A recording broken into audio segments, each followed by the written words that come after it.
नमस्कार मेरे भाइयों। उम्मीद करता हूँ मेरे पुराने जितने भी वीडियो है आपने सभी वीडियो अच्छे से देखकर और अच्छे से अध्ययन किया होगा और मेरी जो मैं बात आप तक पहुँचाना चाहता हूँ वो आप तक पहुँच पा रही होगी। ये जितनी भी पढ़ाई आप कर रहे हैं ये हमारा चैनल है सिंपल लर्न। हम आपको ये सारा कंटेंट फ्री में और बहुत अच्छे जो भी टीचर्स हैं उनके द्वारा आप तक पहुँचा रहे हैं। उम्मीद करता हूँ हम आपकी उम्मीदों पर खरे उतर रहे होंगे। उसी क्रम में हम आपके पास जो पुराने वीडियो हमने बनाए थे वो देख रखे होंगे। अब उसी क्रम में आगे बढ़ते हैं।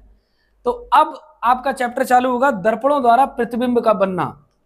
दर्पण वही दर्पण जो आप डेली देखते हैं, या तो मोटरसाइकिल में लगा हुआ, या ट्रक में लगा हुआ, या कार में लगा हुआ, या वो शीशा जिसे आप घर में देखकर अपने कंघी वगैरह कपड़े वगैरह मॉल में जब आप ड्रेसिंग रूम में जाते हैं, चेंज करते हैं, चेंजिंग रूम कपड़े सेलेक्ट करते हैं। आखिर में ये शीशे या मिरर, शीशे ही बोलते हैं अपनी देसी लैंग्वेज में, कैसे काम करते हैं, कैसे प्रतिबिंब बनता है और कहाँ बनता है, इनके कुछ छोटे छोटे सवाल होते हैं। वो सवाल कैसे करते हैं, क्योंकि फिजिक्स जो है, जो आपकी भौतिक विज्ञान है, न्यूमेरिकल भी आपके अच्छे खासे उसमें आएंगे। कम से कम 7 या 8 नंबर 10 नंबर के तो न्यूमेरिकल आएंगे ही आएंगे।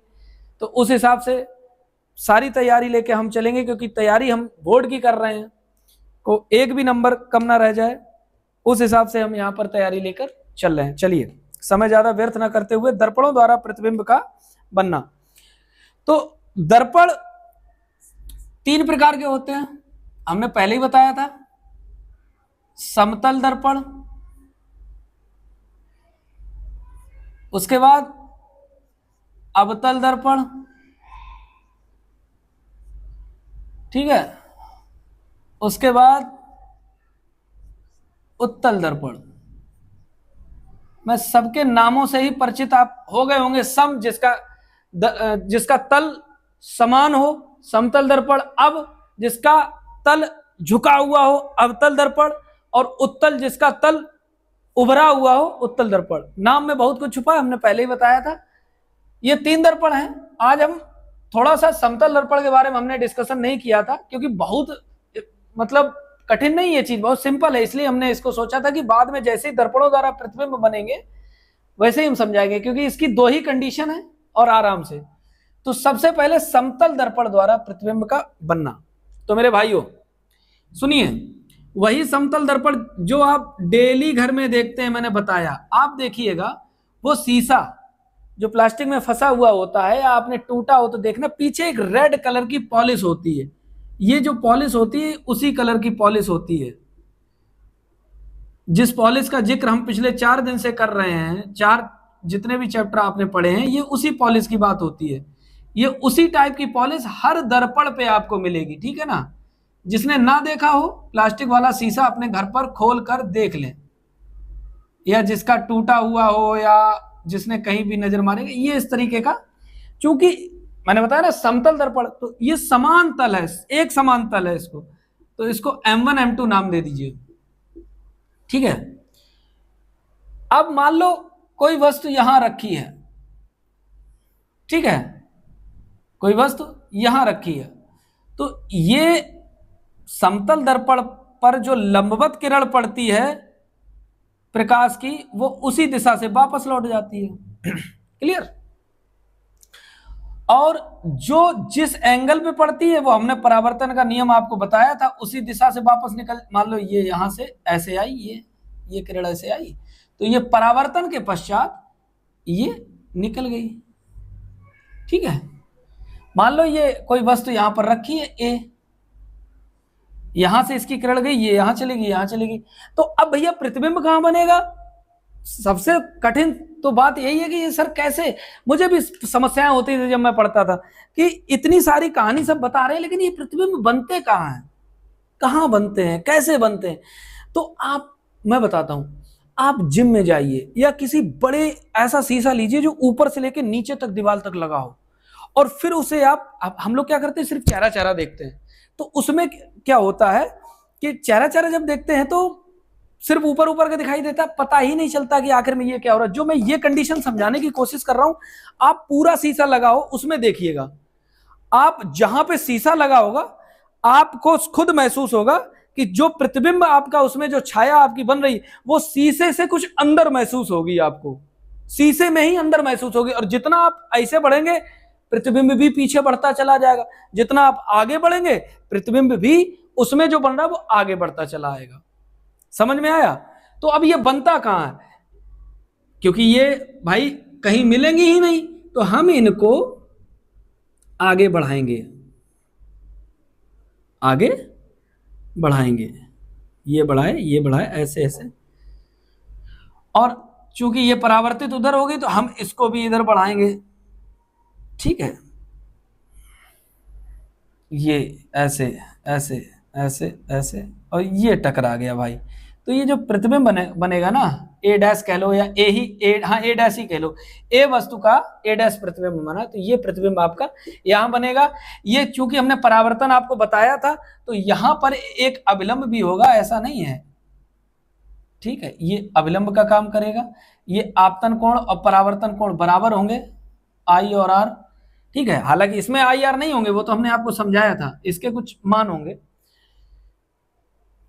इनको पीछे बढ़ा तो यहां पर आकर ये प्रतिबिंब बन गया। अब तुम अंदाजा करो, क्या ये दूरी और ये दूरी समान हो सकती है?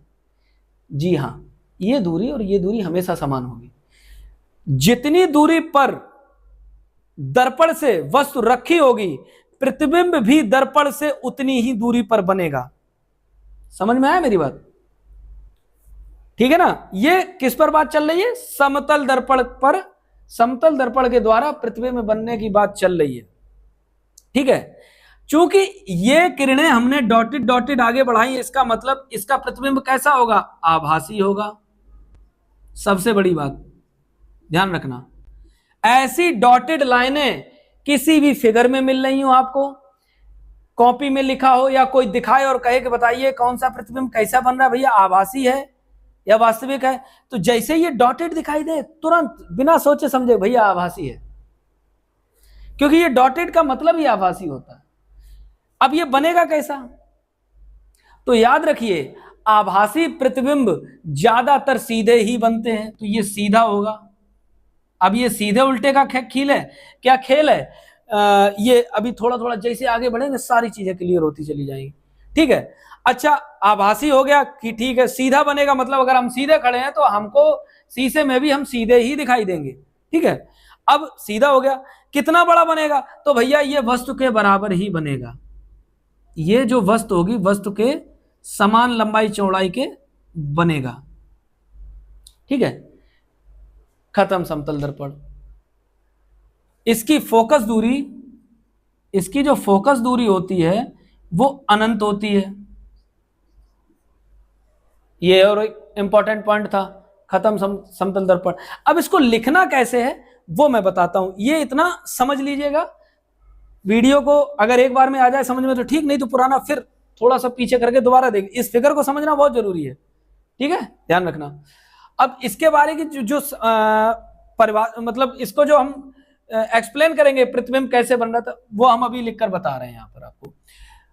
ये हम मिटा देते हैं, ये मैंने कुछ लिखे हैं, क्योंकि अगर मैं इनको लाइव लिखता तो वीडियो आपका बहुत लंबा हो जाता, जो कि आपको देखने में भी समस्या होती, और कहीं ना कहीं ये मैंने इसलिए लिख दिया क्योंकि मैं आपको 2 मिनट में सारी चीजें याद करा दूंगा, रटा दूंगा। ठीक है, अब सुनिए, फिगर आपने समझ लिया था, ये सारी चीजें मैंने पूरा का पूरा सार यहां पर लिख दिया था, इससे बाहर कुछ है नहीं। चूंकि आपको अच्छे से समझाना था इसलिए हमने यहां पर ये चीजें लिखी कि समतल दर्पण द्वारा प्रतिबिंब का बनना। आप सुनिए भाई साहब, जो मैंने बता दिया है फिर से वही सुनना। समतल दर्पण द्वारा वस्तु का प्रतिबिंब आभासी लिखा हुआ है, सीधा लिखा हुआ है, दर्पण के लंबवत ठीक पीछे। दर्पण के लंबवत ठीक पीछे मतलब समझते हो? दर्पण के मतलब जहां वस्तु रखी हुई उसके ठीक लंबवत, ये देखो 90 डिग्री का लंबवत मतलब 90 डिग्री, ठीक पीछे मतलब ये आया ठीक पीछे, ये रहा। समझ गए? इस लाइन का मतलब समझ गए? दर्पण के लंबवत ठीक पीछे, लाइन का मतलब समझ गए? यहां से 90 डिग्री बनाएगा, दर्पण के लंबवत ठीक पीछे मतलब ठीक है, जितनी दूरी पर वस्तु दर्पण के सामने उतनी ही दूरी पर बनता है जितनी दूरी पर वस्तु दर्पण के सामने रखी हुई। अब भाई साहब ये लाइन भी यहां से यहां तक भी समझिए, मैं इसको उतनी ही दूरी से बनता है उतनी ही दूरी पर बनता है जितनी दूरी पर वस्तु दर्पण के सामने रखी हुई है। इसका मतलब क्या हुआ? इसका मतलब मैं तुमसे बार बार कह रहा हूं कि दर्पण ये रहा आपका, वही शीशा जो आप डेली देखते हैं। आप मान लीजिए यहां से 30 फुट इधर खड़े हुए हैं, 30 फुट या जो भी है, मान लो 30 इंच, मान लो, चलो 30 इंच आप इससे दूर खड़े हुए, मतलब यहां से मान लीजिए ये शीशा है और मैं यहां पर 30 इंच, तो ये दर्पण के बाद जो प्रतिबिंब बनेगा तो ये भी 30 इंच दूर ही बनेगा, ये ध्यान रखिएगा। 30 मीटर होगा तो इधर भी 30 मीटर होगा, और यहां पर 30 फुट होगा तो ये भी 30 फुट होगा। ध्यान रखिएगा, ये वाली दूरी इस वाली दूरी के बराबर होती है। वही अब नियम नंबर 1 देखिए कि समतल दर्पण द्वारा वस्तु का प्रतिबिंब आभासी बनता है, पता है, सीधा बनता है, पता है, दर्पण के लंबवत ठीक पीछे बनता है, ठीक है, वो भी पता है क्योंकि आ रही हैं किरणें उस तरफ। उतनी ही दूरी पर बनता है जितनी दूरी पर वस्तु दर्पण के सामने रखी, मतलब जहां पर ये वस्तु रखी तो दर्पण से जितनी दूरी ये रखी होगी प्रतिबिंब उतनी ही दूरी पे बनेगा। रूल नंबर 1 अच्छे से समझ लो, रट लेना, ठीक है। दूसरा आपका नियम आ गया, समतल दर्पण के द्वारा बने प्रतिबिंब का आकार वस्तु के आकार के बराबर होता है। क्या टेंशन है इसमें? क्या टेंशन है? समतल दर्पण के बारे में मान लीजिए आप शीशा देखते हैं तो बड़ा शीशा जब देखिएगा तो कहीं ना कहीं उसमें जो आपका फिगर, आपका जो शरीर आएगा वो उतना ही बराबर आएगा जितने बड़े आप हैं।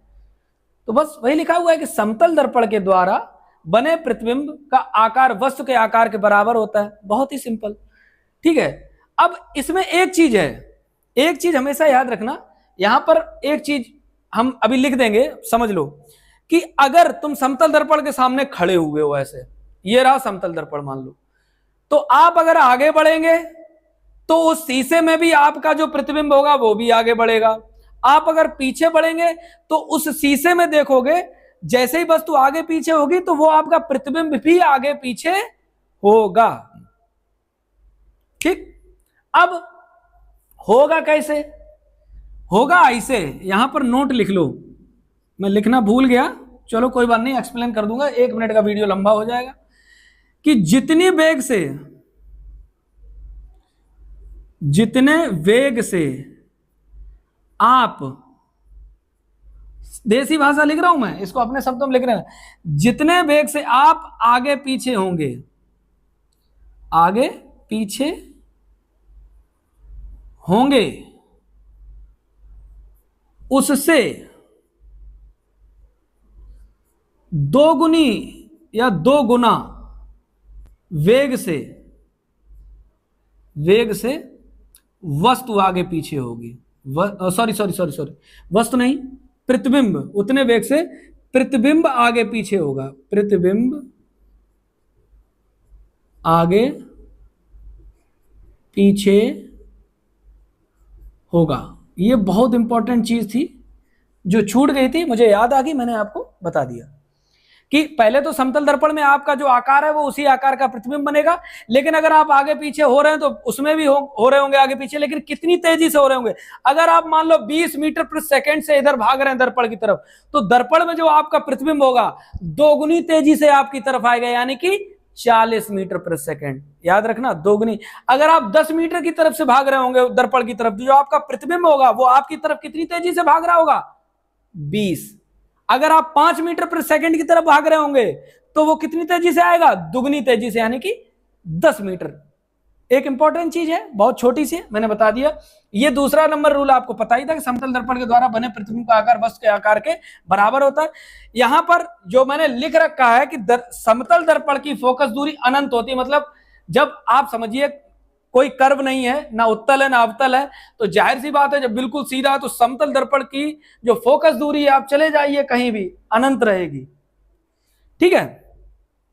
अच्छा, तीसरा पॉइंट जो यहां पर लिखा हुआ है कि समतल दर्पण के द्वारा प्रतिबिंब समय आभासी बनता है। आभासी हमने बता ही दिया, जब किसी दर्पण में जिसमें ये डॉटेड लाइनें बनेंगी हमेशा प्रतिबिंब आभासी होगा। एक देखो हमने लिख रखा होगा, दर्पण की ऊंचाई बराबर वस्तु की लंबाई बटे 2। ये आपको समझ में थोड़ा सा कठिनाई हो रही है, या जो होशियार होंगे वो समझ भी गए होंगे। इसका मतलब ये है कि दर्पण की ऊंचाई बराबर वस्तु की लंबाई बटे 2।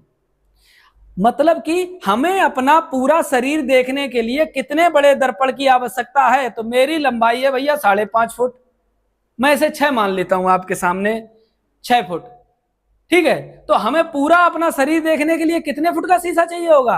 तो वही है कि वस्तु की लंबाई, मान लीजिए हम वस्तु हैं 6 फुट के, दर्पण की ऊंचाई कितनी चाहिए भाई साहब?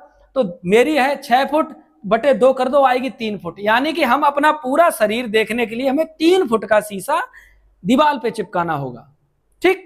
ये आपका पूरा समतल दर्पण खत्म हो चुका है। आप इसके बाहर कोई कुछ बचा नहीं है, इससे संबंधित कुछ सवाल हैं वो जब न्यूमेरिकल स्टार्ट करूंगा तब बता दूंगा। सूत्र इसमें कुछ ऐसे खास है नहीं। उम्मीद है ये वीडियो आपको बहुत पसंद आएगा।